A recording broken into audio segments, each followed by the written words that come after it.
A Bíblia diz que nós somos pastores. É o sacerdócio universal de todos os crentes. Você tem a incumbência de pastorear a vida da sua família, a vida dos seus colegas, do seu companheiro, ser um pastor onde você estiver. Mas o pastor que tem a incumbência de trazer a palavra é um peso muito grande. E normalmente quando o pastor coloca essa incumbência nas minhas costas, eu já fico sonhando, já fico pensando, eu gosto de refletir sobre alguns textos, e o Senhor fala comigo, eu gosto de pensar, mas para mim. E normalmente o Senhor muda aquilo que eu tinha pensado. Vou ser bem sincero com vocês, a mensagem que eu tinha para o meu coração era outra, não esse texto. Mas o Senhor me fez passar por algumas coisas durante essas semanas, onde Ele me trouxe à memória esse texto que nós vamos refletir. E por Jesuicidência, foi um texto que a Denise leu, que está no boletim, que é um texto que o pastor traz semanalmente para uso do boletim. Ainda pensei, falei, nossa, o pastor copiou o meu texto, ou eu copiei o texto dele, ou o Senhor falou com ele e falou comigo também. Quero crer nisso, tá bom? Então hoje nós vamos meditar, ainda que rapidamente, sobre um texto bem conhecido. Está lá em Eclesiastes, capítulo 3, dos versos de 1 a de número 8. Volta um pouquinho o slide, Duda. E se eu puder trazer um tema para essa mensagem, volta o slide anterior, fazendo um favor. Eu traria esse tema. Temos tempo? Temos tempo? Você vai entender o porquê desta pergunta. Temos tempo? Está lá em Eclesiastes capítulo 3, dos versos de número 1 até o de número 8. Peço licença para colocar o óculos, não que eu não enxergue, mas é para ficar mais bonito e mais com cara de inteligente. Eclesiastes capítulo 3, dos versos de número 1 até o de número 8, também está projetado, se você quiser acompanhar na minha versão, que diz assim: tudo tem o seu tempo determinado, e há tempo para todo debaixo do céu. Há tempo de nascer e tempo de morrer, tempo de plantar e tempo de arrancar o que se plantou, tempo de matar e tempo de curar, tempo de derrubar e tempo de edificar, tempo de chorar e tempo de rir, tempo de prantear e tempo de dançar, tempo de espalhar pedras e tempo de ajuntar pedras, tempo de abraçar e tempo de afastar-se de abraçar, tempo de buscar tudo e tempo de perder, tempo de guardar e tempo de deitar fora, tempo de rasgar e tempo de coser, tempo de estar calado e tempo de falar, tempo de amar e tempo de odiar, tempo de guerra e tempo de paz. Vamos orar mais uma vez. Pai, me perdoa os meus lábios impuros, mas preciso, Senhor, que Teu Espírito Santo use os meus lábios, use a minha mente, use o meu coração para falar de Ti nessa noite. Obrigado, Pai, por esse momento. Eu Te louvo e Te agradeço, em nome de Jesus. Amém. Essa mensagem dessa noite, esse texto é um texto bem conhecido, mas ele falou primeiro ao meu coração.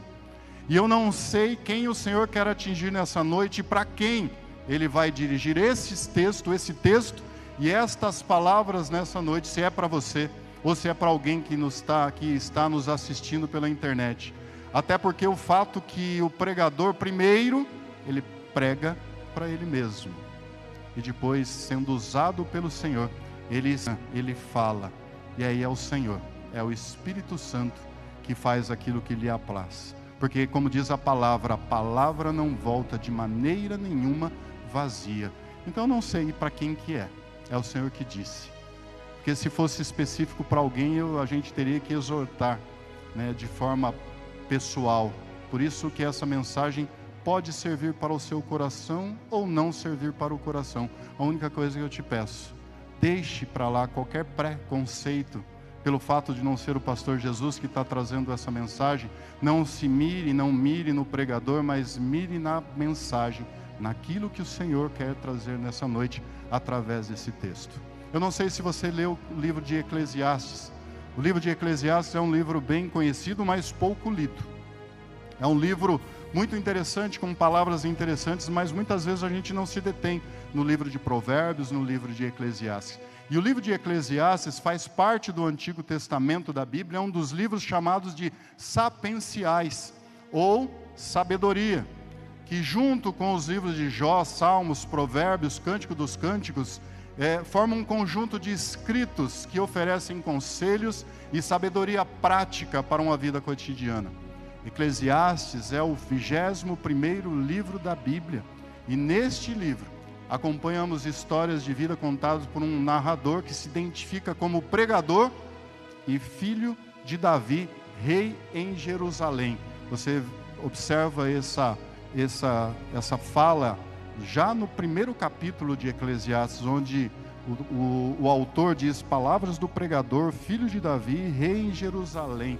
Por isso que normalmente esses escritos são tradicionalmente atribuídos ao rei Salomão, apesar de que há controvérsias com relação a isso, se Salomão realmente escreveu todo o livro de Eclesiastes ou não. Mas essa não é a tônica, a questão da nossa mensagem. Mas o livro de Eclesiastes, ele relata experiências que nos indica aproveitar as nossas vidas, pois ela não é eterna, apreciando tudo aquilo que Deus nos proporciona. E Eclesiastes apresenta uma visão tanto cética e pessimista da vida. E o autor explora profundamente a natureza da existência humana e busca encontrar significado para a vida. Ao longo do livro, o autor atribui um valor limitado às realizações humanas, observando o caráter passageiro e efêmero de todas as coisas terrenas. Eclesiastes é uma exploração profunda sobre o sentido da vida e a busca por significados em meio a incertezas e fugacidade das coisas terrenas, e nos faz refletir sobre o que fazemos com as nossas vidas. Confesso para você que me assustei ao ler de maneira detalhada o livro de Eclesiastes, e este livro me fez decidir algumas mudanças em minha rota, principalmente quando estava muito cansado.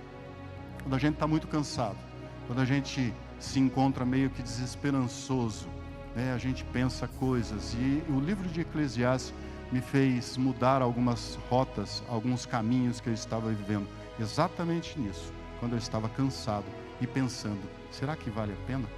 Será que vale a pena tudo nessa vida? E se você pegar para ler o livro de Eclesiastes, você começa lá no capítulo 1, logo no versículo 2, ele já diz: vaidade. Vaidade de vaidades, tudo é vaidade. E ele diz: uma geração vai, a outra geração vem, mas a terra permanece para sempre. Nasce o sol, põe-se o sol e volta ao lugar de onde nasceu. E depois no verso 11 ele disse: olha, olhei para todas as obras das minhas mãos, que as minhas mãos fizeram, e também o trabalho que eu tinha feito, e vi que tudo era vaidade, é a aflição de si, e que proveito nenhum havia debaixo do sol. E o autor, ele descreve que ele fez casas, ele construiu, ele teve empregados, ele plantou, ele fez tanque, e aí ele amontoou tesouros, e ele percebeu que era tudo vaidade, correr, aflição de espírito, e que nenhum proveito havia debaixo do sol. Como eu disse, eu me assustei, porque foi um período que eu estava muito cansado, e eu comecei a perceber que eu estava correndo contra o tempo, com muitas coisas na minha vida para fazer, e esse livro me falou: olha, será que vale a pena o que você está vivendo? Será que vale a pena essa correria de vida que você está fazendo? Será que vai valer a pena? Será que é isso mesmo? E aí você lê essas reflexões no livro de Eclesiastes, e você fica um pouco que apavorado e desesperançado. Mas aí, apesar de tudo isso, lá no final, nos versos capítulo 12, versículo 13, quase terminando o livro de Eclesiastes, ele fala: teme a Deus e guarda os seus mandamentos, porque isso é o dever de todo homem. O livro de Eclesiastes, apesar de trazer você a pensar essa vida efêmera que nós vivemos, ele reconhece que apesar de todas as incertezas e vaidades da vida, a verdadeira sabedoria reside em temer a Deus e obedecer os seus ensinamentos. E aí nós paramos nesse capítulo 3 que fala sobre tempo. Tempo. E esse é um texto muito conhecido.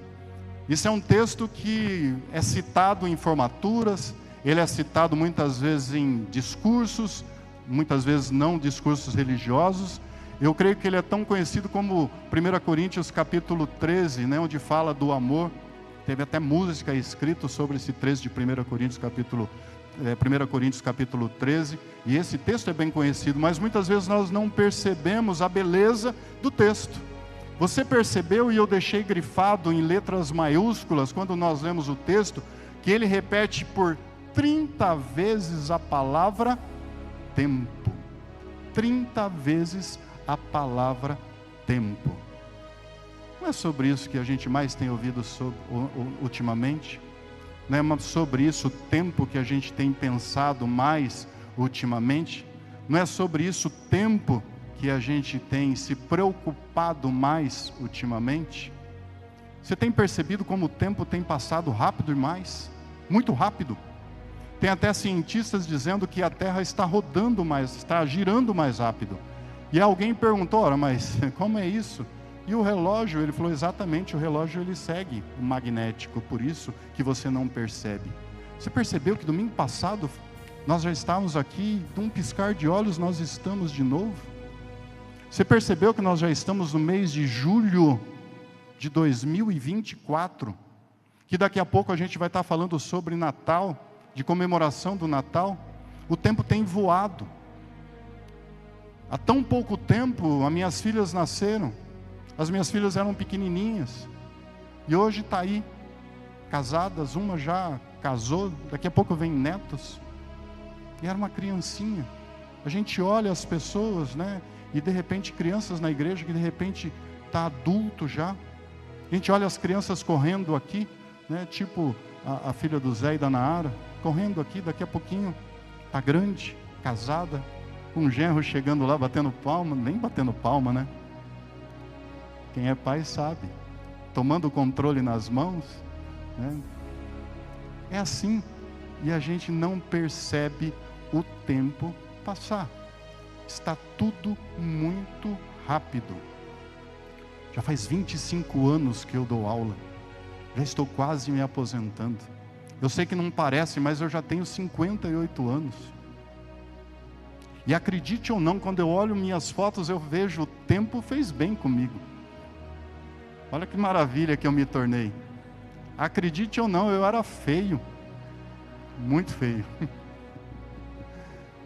Mas o tempo é impiedoso, e a hora que você vê, já foi, já passou demais, já passou rápido demais. E aí a primeira lição que nós podemos aprender e extrair desse texto, que Deus é o Senhor do tempo. Ele é o dono do tempo. Ele é o dono do tempo. O capítulo 3 se inicia dizendo: tudo tem o seu tempo determinado. E tudo tem um propósito. E ele repete 30 vezes a palavra tempo, para nos mostrar que Deus é o Senhor do tempo. Ele é o dono do tempo, Ele é o dono do universo. Como já ensinou várias vezes o pastor Jesus, Deus é atemporal. Não existe esse tempo cronológico para Deus como tem para os seres humanos. Deus é. Para Deus não existe futuro, Ele já está lá. Ele olha como um todo, o passado, o presente e o futuro. E é o Deus, o nosso Deus, que controla todas as coisas. E é Ele que detém o poder do tempo. E é isso que nós precisamos aprender nessa noite. É Deus que é dono do tempo. Você duvida? Em várias passagens bíblicas que indicam essa certeza. Primeiro está lá em Daniel capítulo 2, passa aí, Duda, versículos 21 e 22, você não precisa nem abrir. Está dizendo lá, é Ele, é Deus, quem muda o tempo e as estações. Ele remove reis e estabelece reis. Ele dá sabedoria aos sábios e entendimento aos inteligentes. Ele revela o profundo e o escondido, conhece o que está em trevas e com Ele mora a luz. Tem outro texto também que está lá em 2 Pedro, capítulo 3, verso 8. Mas, amados, não ignoreis uma coisa, que um dia para o Senhor é como 1000 anos, e 1000 anos como um dia. Um outro texto, Salmos, o capítulo 31 de Salmo, versículo 15, primeira parte, ou parte A, que diz: as minhas horas estão nas tuas mãos. Em Eclesiastes capítulo 3, que nós vemos no verso 11, tudo fez Deus formoso no seu devido tempo. Também pôs a eternidade no coração do homem, sem que esse possa descobrir as obras que Deus fez desde o princípio até o fim. Em Salmo 104, versículo 19, estabeleceu a lua para marcar as estações, o sol conhece o seu acaso. E no livro de Atos, capítulo 1, versículo 7, diz: respondeu-lhe: não vos compete conhecer tempos ou épocas que o Pai reservou pela sua exclusiva autoridade. Essa foi a palavra de Jesus Cristo. Em Jó, capítulo 14, versículo 5, os dias do homem estão determinados. Tu, ou seja, Deus, decretastes o número dos seus meses e estabelecestes limites que ele não pode ultrapassar. Ele é dono do tempo, é o Senhor que é o Senhor do tempo. Não temos o tempo nas nossas mãos. O ontem já foi. O segundo, o milésimo de segundo que passou, já é passado. Eu não consigo mexer no meu passado. Nem num minuto atrás eu não consigo alterar o passado. E nem mesmo consigo visitar o meu futuro. Se Deus é o Deus do tempo, por que eu ando preocupado? Por que eu me preocupo que o tempo está passando rápido demais? Por que eu me preocupo que o que está acontecendo com o tempo, com o mundo, com as nossas vidas? Não menos por isso, Jesus Cristo, no Sermão do Monte, no capítulo 6 de Mateus, no verso 25, ele diz: não andeis ansiosos, não andeis ansiosos. E ele acrescentou no verso 27, e qual de vós poderá, por mais que se preocupe, acrescentar um côvado à sua estatura? Você não é dono do tempo, meu irmão. Eu não sou dono do tempo. Eu não consigo mexer no passado. Eu não consigo invadir e mudar, ou ir atrás, ou ver o futuro. É o Senhor. O tempo, o seu tempo, o meu tempo está nas mãos de Deus. É Ele que é o dono do tempo. O tempo é dele, não seu. Calma, o tempo é dele. Acalma o seu coração. O tempo é dele. A frase que mais ouvimos as pessoas falar, ou às vezes nós mesmos falamos, que é: não tenho tempo. Não tenho tempo. Não tenho tempo. É isso mesmo. Você não tem tempo. A gente usa essa frase para justificar algumas coisas, principalmente aquilo que nós não fizemos. Meu irmão, não tive tempo. Pastor, não tive tempo. Esposa, filho, não tive tempo. Deus, não tive tempo. Não tem mesmo. Nós não somos dono do tempo. Você não é dono do tempo. E aí vai a segunda lição que nós aprendemos. Nós não temos o tempo. Deus é dono do tempo e nos permite usar. Foi isso que aprendemos com a leitura de Jó 14:5, que nós lemos, no slide passado. Os dias do homem estão determinados. Foi Ele que decretou o número dos meses, estabeleceu o limite que a gente não pode ultrapassar. O versículo 1 do livro de Eclesiastes, do capítulo 3 que nós lemos, diz que tudo tem o seu tempo determinado e há tempo para todo o propósito debaixo dos céus. E se você for um pouquinho mais para frente, no mesmo capítulo 15, no mesmo capítulo 3, versículo 15, o texto diz assim: o que é, já foi, e o que há de ser também já foi, e Deus pede conta do que passou. O que é, já foi, o que há de ser também já foi, e Deus pede conta do que passou. O tempo é dele, ele nos permite usar o tempo. E diz o texto que ele pede conta do que passou. Por isso nós precisamos sabedoria dos céus para administrar o nosso tempo. Certa vez um homem teve um sonho, e diz o sonho que ele viu um estabelecimento chamado Banco do Tempo, onde havia um letreiro escrito: vende-se tempo. Ele entrou para investigar e viu que havia uma longa fila. Ele viu várias pessoas tentando comprar o tempo. O primeiro da fila explicou no guichê que ele tivera uma doença maligna que podia ter sido curado um ano antes. E descobriu que agora era demasiado tarde. E ele desejava comprar apenas um ano de tempo. Na fila do banco também estava um casal de rosto triste que desejava comprar 20 anos. Seu filho estava com sérios problemas de drogas e eles concluíram que a culpa fora a negligência dos pais. E eles queriam começar tudo de novo. E repararam mal e eles queriam comprar então 20 anos. Na fila também tinha um homem andrajoso que desejava comprar 30 anos, a fim de obter a educação que havia negligenciado quando jovem. E a história continua, porque a fila do tempo, a fila no banco do tempo era interminável. Todo mundo querendo comprar tempo. Imagine se isso fosse real. O que você gostaria de comprar? Ou quantos anos você gostaria de reaver para resolver os problemas da sua vida hoje? Quantos anos você gostaria de comprar se você pudesse? Infelizmente, essa é uma lição que poucos aprendem na juventude. Depois que se transpõe a infância, o tempo passa muito depressa. Na infância, o tempo passa como passo de tartaruga, mas a juventude, na velhice, ele passa com um passo de lebre. Quantas vezes eu não queria ter 18 anos para tirar logo carta? Quantas vezes eu não queria ter a maioridade para fazer isso ou aquilo? E hoje eu já passei da maioridade faz tempo. E eu gostaria de voltar lá atrás, quando eu era jovem.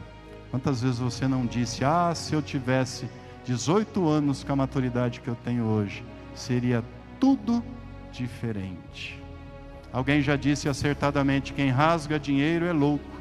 Quem desperdiça tempo é um insensato. Todos recebem de Deus a cada 24 horas, cada dia 24 horas, 1440 minutos e 86.400 minutos. E nós necessitamos primeiro administrar os minutos, depois as horas, e assim saberemos administrar os dias, os meses e anos. Certo dia alguém perguntou para Galileu Galilei: quantos anos tem? E ele disse: 8 ou 10, mais ou menos. Isso contrastava um pouco com a sua barba branca, e ele explicou: na verdade, os anos que me restam da vida é isso que eu tenho, porque os que eu já vivi, eu não tenho mais. Eu não tenho mais. Os 58 anos de vida que eu já tive, eu não tenho mais. Os 20 e poucos anos de vida que você tem, você não tem mais. Os 30 e poucos anos de vida que você tem, você já não tem mais. Tem um poema bem conhecido que se transformou em música, não sei se você vai lembrar quando eu ler esse poema, que diz assim: todos os dias quando acordo, não tenho mais o tempo que passou, mas tenho muito tempo. Temos todo o tempo do mundo. Todos os dias antes de dormir, lembro e esqueço como foi o dia. Sempre em frente, não temos tempo a perder. Autoria? Não é Mateus Dendaski. Renato Russo, não é? Da Legião Urbana. Todos os dias não tenho mais que acordo, não tenho mais o tempo que passou, mas tenho muito tempo. Temos todo o tempo do mundo. E todo dia antes de dormir, lembro e esqueço como foi o dia. Sempre em frente, não temos tempo a perder. Nós não temos tempo a perder. O dono do tempo é o Senhor. Nós não temos tempo. E aí, nós aprendemos a próxima lição. Nós temos que aproveitar o tempo com sabedoria. Nós temos que aproveitar o tempo com sabedoria. Volte lá, no capítulo 3, versículo 1. Pode voltar, Duda? O texto bíblico que nós lemos, depois você volta para esse. Olha lá. no verso 2, está escrito há tempo. Percebe que o A com H, eu coloquei em letra maiúscula para que a gente fixe a nossa mente, os nossos olhos nesta parte. O texto bíblico diz que há tempo. Há tempo. Não sou professor de português, e me desculpe os professores de português se eu estiver errado, mas eu creio que nós podemos trocar o A com H por existir. É isso? O A de existir. E nós podemos perceber que ainda há tempo. Ainda há tempo. É por isso que o texto bíblico repetiu 30 vezes a palavra tempo. E por isso que o verso 1 diz que Deus tem um propósito em tudo. Porque hoje é tempo.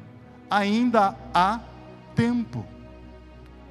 Por que isso? Porque senão a gente pode correr no risco de pensar o seguinte: olha, eu não sou dono do tempo. E Deus tem um propósito para a minha vida. Então, não preciso fazer nada. Se Ele é o dono do tempo e tudo tem um propósito para a minha vida, eu posso deitar e falar: o que tem que acontecer, vai acontecer. Isso seria um erro. Porque o texto ele usa o há de existir. E a gente pode aprender que ainda há tempo. Principalmente quando nós vimos no verso 15 do capítulo 3 que Deus vai pedir conta do que passou. Aí nós precisamos de sabedoria para aproveitar cada minuto com sabedoria. E sabedoria nesse contexto é viver o tempo na perspectiva da eternidade. Até porque a eternidade é muito tempo. Domingo passado, na aula da escola dominical, nós aprendemos que todo cristão, ele anseia pelo céu.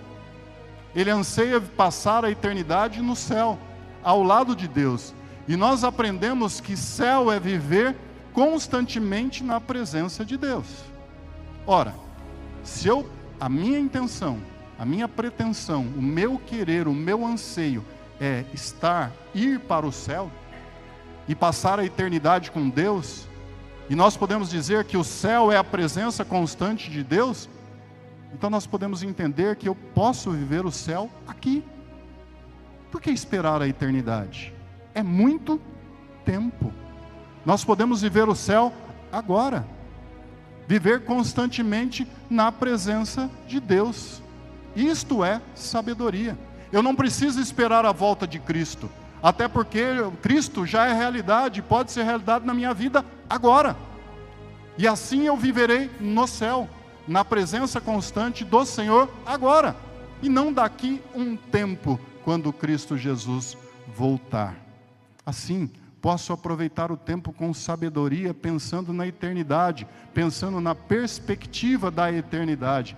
Mas preste atenção, o diabo ele vai tentar te afastar de todo jeito. Ele vai tentar tirar a sua sabedoria no uso do tempo. Ele vai te encher de coisas para que você tire o tempo, para que você não viva no céu. Tirar o tempo de vida com a sua família, com o seu cônjuge, com os seus filhos, com Cristo, com as coisas de Cristo. Ele vai te encher de coisas para roubar o seu tempo, para você deixar as coisas que são importantes. Usar o tempo com sabedoria é estabelecer prioridades. E prioridades na perspectiva eterna, naquilo que eu anseio. Ora, se eu penso que eu quero ir para o céu e passar a eternidade com Deus, eu tenho que viver com Deus agora. É viver o céu agora. E é nessa perspectiva que eu usarei o meu tempo. Você pode achar que não há mais tempo para salvar o seu casamento. Infelizmente, eu recebo muitos casais no meu escritório, e quando eu converso e digo: olha, não tem como, não dá para lembrar do que era, como foi o namoro, como foi o primeiro beijo, né? Como é que vocês se encontraram? Porque casais, a gente precisa fazer isso. A gente precisa trazer à memória aquilo que dá esperança. É lembrar como foi o primeiro encontro, quem pediu quem, aonde que foi o beijo. É trazer essas coisas gostosas, porque depois o dia a dia se torna, às vezes, cansativo. E a gente não denota, a gente não tem muito tempo um para o outro, porque muitas vezes o diabo te enche de coisas para te tirar a sabedoria do uso do tempo com quem realmente importa. E muitas vezes, tristemente, eu ouço o casal falar o seguinte: agora não dá mais tempo. Há tempo, irmão, há tempo. Sabe aquele problema que está te incomodando? Há tempo, seja sábio. A Bíblia diz que há tempo de desavenças, mas há tempo de amor. Sabe como eu fiz? Quando eu li Eclesiastes, eu disse que eu levei um choque. E o texto que o Senhor me levou no livro de Eclesiastes foi exatamente isso. Eu fiz tanta coisa, adquiri tantos bens, corri e percebi que era correr atrás do tempo, atrás do vento. Tudo era vaidade. Eu percebi que na minha vida eu estava correndo atrás do vento e só com canseiro e enfado. Correndo muitas vezes atrás do dinheiro e estava perdendo as coisas mais importantes da minha vida, que é tempo de qualidade com a minha esposa, com a minha família e com o meu Deus. Comecei a perceber que sem elas, sem eles e sem a minha família eu não seria nada. Eu percebi que não adiantaria eu chegar a lugar nenhum sem a minha família e sem elas. Antes, tudo era mais importante. Tudo era mais importante. Com tristeza, muitas vezes eu ouvia a Isabela, minha filha mais nova, dizer: pai, você nunca foi numa festa da minha escola, porque você tinha responsabilidade com a escola. Eu ia na escola, porque tinha evento na escola. Eu tinha que ganhar dinheiro, eu tinha que correr atrás de dinheiro, eu tinha que conquistar bens. Uma vez ela me disse: pai, você, quando secretário de educação, eu fui numa formatura do Proerd, ela disse, não com, graças a Deus, não com mágoa, nem com rancor, ela falou: pai, na minha festa do Proerd o senhor nunca foi.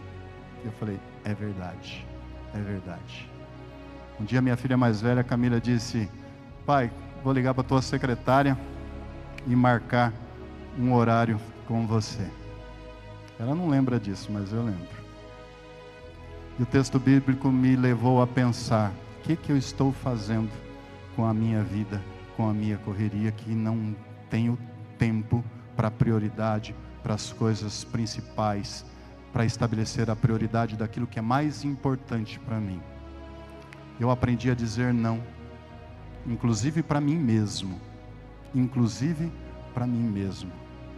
Muitas vezes na correria da vida a gente não tem tempo para observar o outro, o cônjuge dentro do relacionamento. E a gente só consegue achar tempo quando a gente percebe que sem ele ou sem ela a gente não vai chegar a lugar nenhum. Minha esposa teve câncer de mama, quase morreu, acho que todo mundo sabe. A partir daí a visão mudou, tanto dela como minha, como da família. A gente percebeu que a gente tinha pouco tempo e a gente precisava estabelecer prioridade na perspectiva do céu. Você pode achar que não há mais tempo de restaurar o relacionamento com o seu filho ou com a sua filha, mas eu digo, há tempo. Cuidado, pais. A ausência materna é muito ruim para a vida de uma criança, mas a ausência paterna é extremamente prejudicial. Pai significa segurança, pai significa sustento, pai significa indicação de caminho. E o pior, muitas vezes o que a gente vê é a ausência presente. É o pai que está presente, mas ele está ausente na vida da tua família, principalmente dos filhos. Cuidado, pai. Cuidado, mãe. Estabeleça prioridades. Pense na prioridade de ver o céu agora. Você não precisa viver um inferno na terra. Escolha viver no céu agora, para que você possa passar a eternidade, que é muito tempo ao lado do Senhor. Sempre ensinei para as minhas filhas: o maior e o melhor amigo de vocês é o seu pai e tua mãe. Sempre. Aqui em casa não se diz mentira. Tudo o que acontecer, quem vai resolver somos nós. Não será o vizinho, nem o tio, ninguém. Somos nós. Então, fale a verdade. E a gente vai resolver juntos. Nós somos os melhores amigos. Eu sempre ensinei para os alunos na escola: preste atenção. Cuidado com as amizades. Cuidado, jovem, adolescente, com a amizade. Quem lida na seara da advocacia, e muitas vezes eu fazia parte criminal, e eu via chegando lá uma viatura com um jovem com as mãos e os pés algemados, com uma corrente ligando as mãos e os pés, e normalmente quem estava lá era a mãe. Nem sempre o pai. Normalmente era a mãe que estava do lado. Não tinha nenhum amigo. Nem um amigo. Cuidado, pais. Pior ausência é a ausência presente. Vocês devem ser, sim, os melhores amigos. Gaste tempo, use o tempo com sabedoria, com seus filhos, com seu cônjuge, com a sua família, e viva a perspectiva da eternidade do céu agora. Porque aí nós ganhamos filhos, quem ganha são os filhos, quem ganha é a igreja, quem ganha é a sociedade, quem ganha é as famílias que Ele irão salvar. Há tempo, dá tempo de salvar o relacionamento com seus filhos, dá tempo de salvar o relacionamento com seu cônjuge, dá tempo de salvar o relacionamento com seus pais. Eu sempre tive um sonho de levar a minha mãe, que sempre foi uma pessoa doente, extremamente extremamente crente, para a praia. Era meu sonho, vou ganhar dinheiro e vou levar minha mãe para a praia, porque na época eu não tinha. Não tive tempo. Ela morreu antes de eu conseguir fazer isso. Ela morreu, eu ainda estava fazendo o curso para sargento. Eu consegui ainda fazer a barba do meu pai quando ele estava com derrame. Consegui dar banho nele. Poucas vezes. Se eu soubesse, eu tinha feito isso muito mais. Eu tinha tido mais tempo de qualidade, usado o meu tempo com sabedoria para cuidar do meu pai. E muitas vezes eu choro pensando nisso. Eu queria ter mais tempo e eu não tenho. Muitas vezes eu falo para pais, eu falo para filhos: não queira abraçar o seu pai ou a sua mãe no caixão. Lá não dá mais tempo. O tempo é agora. Há tempo. Dá para salvar os relacionamentos.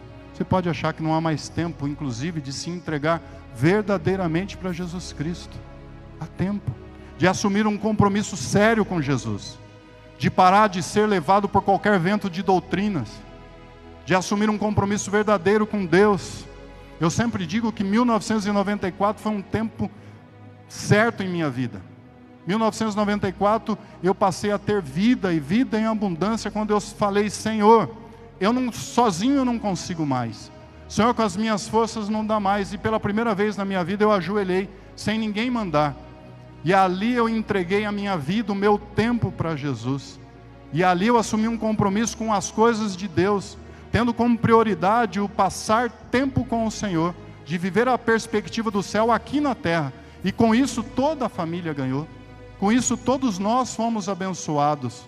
A minha prioridade, a prioridade da minha família passou a ser o céu. Esses dias, conversando com o pastor Jesus, normalmente quando vai chegando fim de semestre, fim de ano, eu me pego muito cansado pelo excesso de compromissos.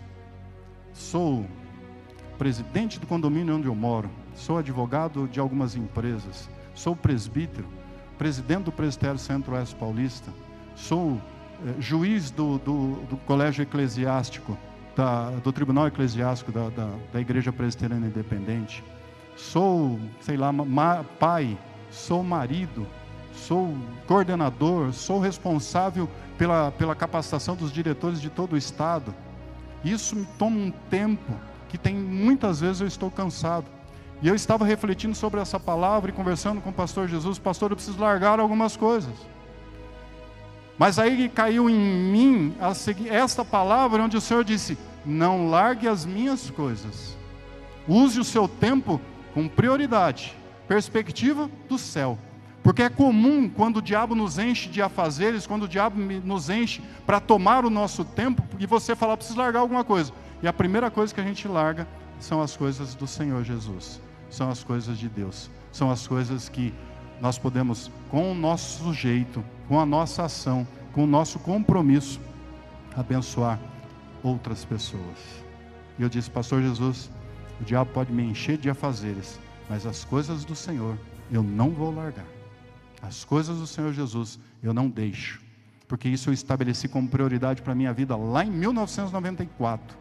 Eu e a minha família, nós serviremos ao Senhor, e a gente tem conseguido cumprir até agora, apesar de tantas coisas que quer nos roubar o tempo do Senhor.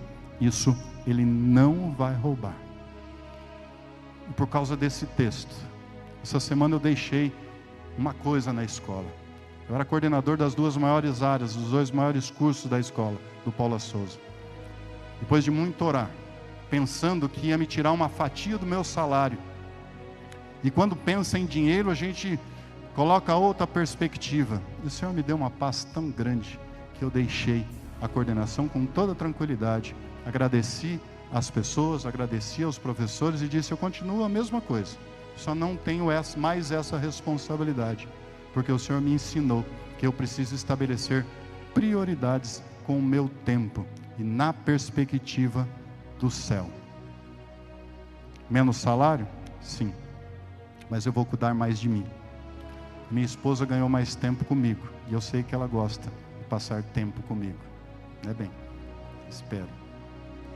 Minha família ganhou porque eu terei mais tempo, e eu terei mais tempo para servir ao Senhor. Eu ganhei mais tempo para ter mais tempo com o meu Deus. Há tempo, irmãos.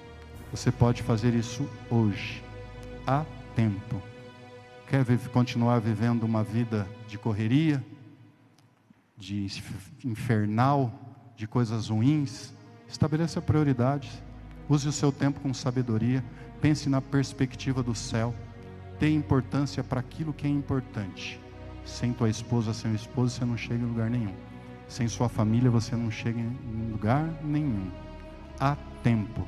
O livro de Apocalipse, capítulo 3, versículo 20, diz: eis que estou à porta e bato. Se alguém ouvir a minha voz, e abrir a porta, entrarei e cearei com ele, e ele comigo. E olha o que diz o texto: eis que estou.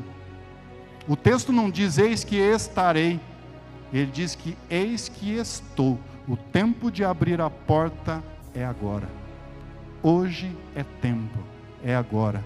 Você não é dono do tempo, você não tem o tempo à disposição, mas pode aproveitar o tempo com sabedoria. Há tempo, é hoje, é agora. Pode não dar tempo. Cuidado, pode não dar tempo. Que o Senhor nos abençoe e nos guarde. Amém? Glória a Deus.